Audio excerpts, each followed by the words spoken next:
Setelah kita main-main, Ada Mbak Nana waktu itu. iya, udah dulu pembelahan sel sehingga metabolisme dalam tanaman semakin bagus, sehingga pertumbuhannya menjadi lebih bagus. Kalau pertumbuhannya bagus, otomatis nanti penyerapan nutrisinya akan maksimal, sehingga merangsang ke pembungaan juga maksimal juga. Manfaat air kelapa itu yang paling banyak mengandung hormon sitokinin. Hormon sitokinin itu bermanfaat untuk pembelahan sel. Jadi kalau kita berikan ke tanaman hormon tersebut, maka pembelahan sel pada tanaman bisa maksimal, sehingga dia akan merangsang pertumbuhan tanaman tersebut. Jadi anggrek kita pertumbuhannya akan bagus, dia akan metabolismenya lancar, sehingga akan menyebabkan proses pembungaan juga akan berjalan lancar. Jadi bunga bisa dirawat juga. Itu pertama manfaat dari air kelapa. Yang kedua adalah bahannya air beras. Air cucian Kenapa beras, harus ya? cucian air beras, Bu? Iya. Kenapa kita pakai cucian beras? Kan selama ini cucian beras kita buang-buang begitu saja. Padahal sebenarnya itu banyak mengandung nutrisi di sini. Jadi unsur-unsur yang diperlukan tanaman itu banyak terkandung, unsur makro, mikro seperti yang disebutkan Bu Eka. Ada unsur makro NPK, kemudian ada unsur mikronya yang dibutuhkan tanaman. Kemudian juga dia mengandung karbohidrat, di mana karbohidrat ini kalau di tanaman dia akan merangsang pembentukan enzim, hormon, ya. Hormon dan enzim, yaitu apa, Bu? Tiga hormon yang dibutuhkan. Ada auksin, sitokinin dan giberelin, ya namanya, ya, itu nanti akan merangsang juga pertumbuhan pada tanaman. Manfaatnya untuk merangsang tunas baru. Ya, akan tunas-tunas baru akan tumbuh karena lebih banyak tumbuh karena ada hormon tadi. Oke. Karena ini adalah pupuk organik cair khusus untuk pembungaan, maka kita membutuhkan kalium lebih banyak.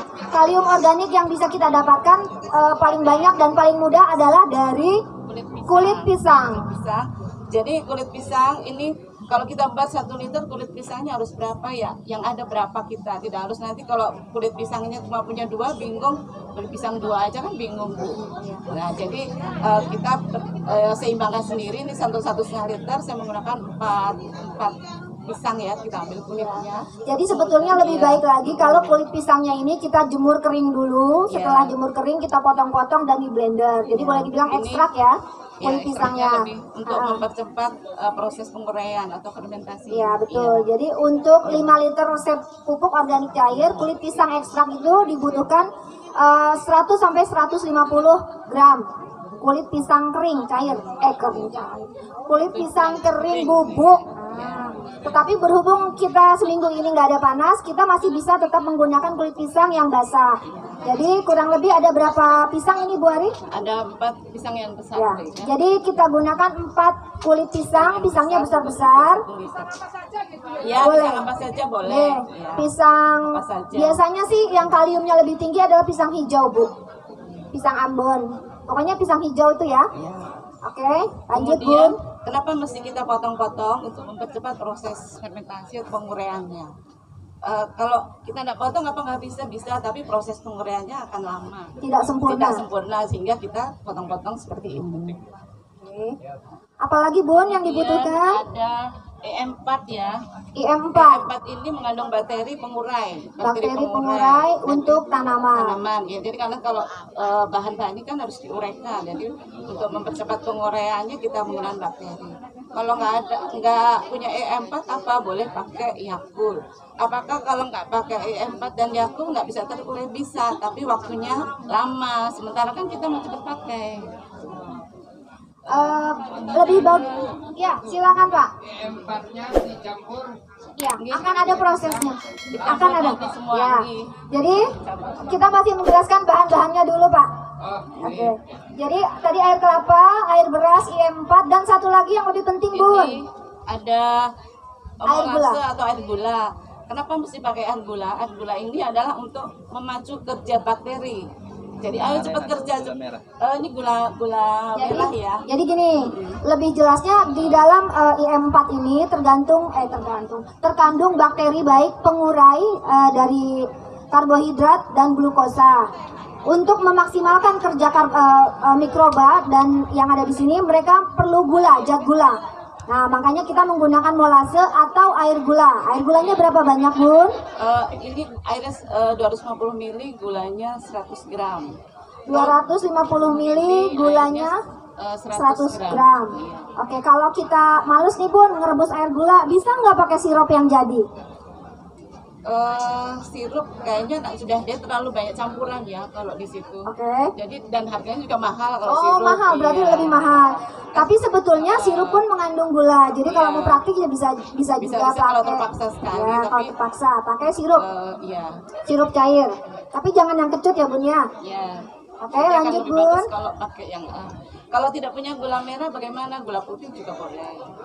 Sama aja. Boleh Oke, gula jadi merah. kita ulang ya. Yang bahan yang kita butuhkan adalah air kelapa, air beras, IM4 sebagai bakteri pengurai, lalu molase atau air gula sebagai makanan bakteri, dan satu lagi sebagai perangsang bunga adalah kalium dari kulit pisang. Jadi kenapa kita pakai kulit pisang? Karena kita membuat VOC yang untuk merangsang Khusus pembungaan. Oke, sila dilanjut, Terus Bu. di sini ada air. Sebenarnya air biasa boleh, tapi karena Biar gampang. tidak ribet, jadi saya beli air mineral aja tadi. Pakai. Jadi boleh. Sebetulnya sumur. bilangnya air keran aja, Iya, Bun, air nggak keran, apa-apa. Ini kan Air kalau keadaan sumur. terpaksa ya. Ya. Jadi kalau air sumur boleh. Ini karena darurat, jadi saya cari praktisnya aja, saya beli air aja. Tidak ada sponsornya ya? Enggak ada, sudah sih bukan sponsor ya. Takut ada sponsor. Prosesnya kita masukkan ke jerigen langsung ya.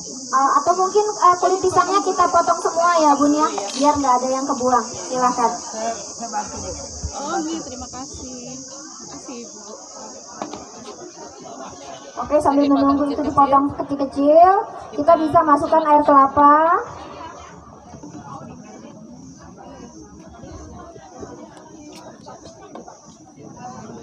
Air kelapa 1,5 liter.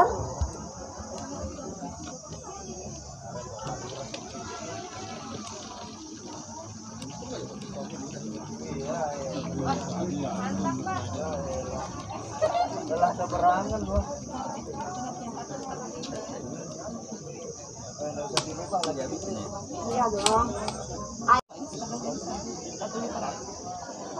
Bun, ada pati di bawahnya.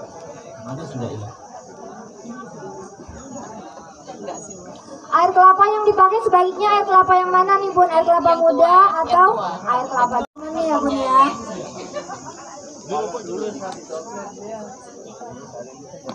Molase.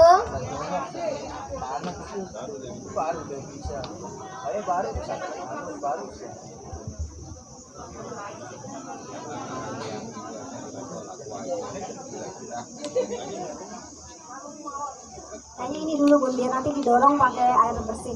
Saya beli rokok dulu depan. Oh ya, IM4 2 sendok. 2 sendok makan, atau lebih mudahnya 2 tutup. Itu boleh. Ya, menggunakan tutupnya boleh ya, 2 tutup, kurang lebih 1 tutup ini mungkin 10. Oke.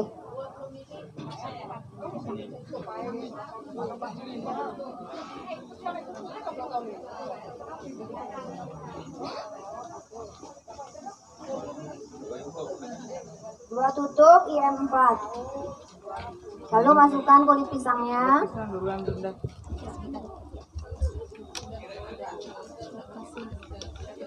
Buka. Ya.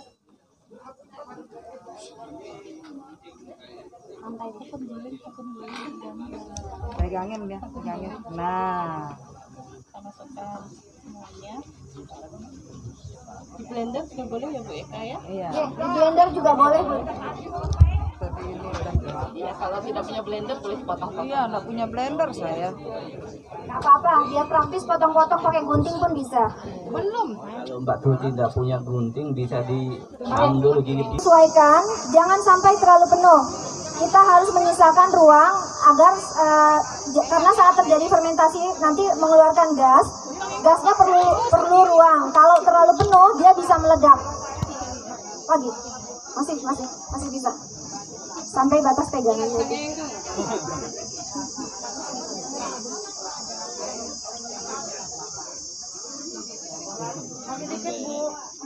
Bisa itu full bun. Nah.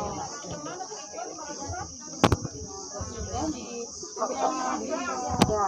Kemudian ditutup rapat. Ingat bun, setelah 2 hari pertama akan mengeluarkan gas. Kemudian setiap pagi dan sore dikendorkan tutupnya untuk mengeluarkan gas fermentasi.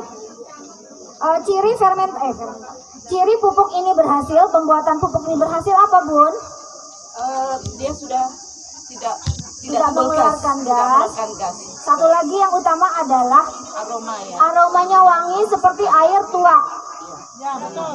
Ya, jadi pembuatan pupuk ini berhasil adalah dengan air ini kan biasa sekarang ini nggak ada wanginya ya bun ya, biasa aja. Tapi setelah difermentasi maka dia akan mengeluarkan bau wangi seperti khas aroma tuak. Satu lagi pertanyaan, pupuk organik cair ini apakah ada masa kadaluarsanya bun? Kalau untuk pupuk organik tidak ada masa kadaluarsa ya, jadi makin lama makin bagus karena di situ kan tadi ada bakteri pengurai. Jadi makin sempurna penguraiannya, jadi penggunaannya makin Bisa sampai tahun Mas. ya.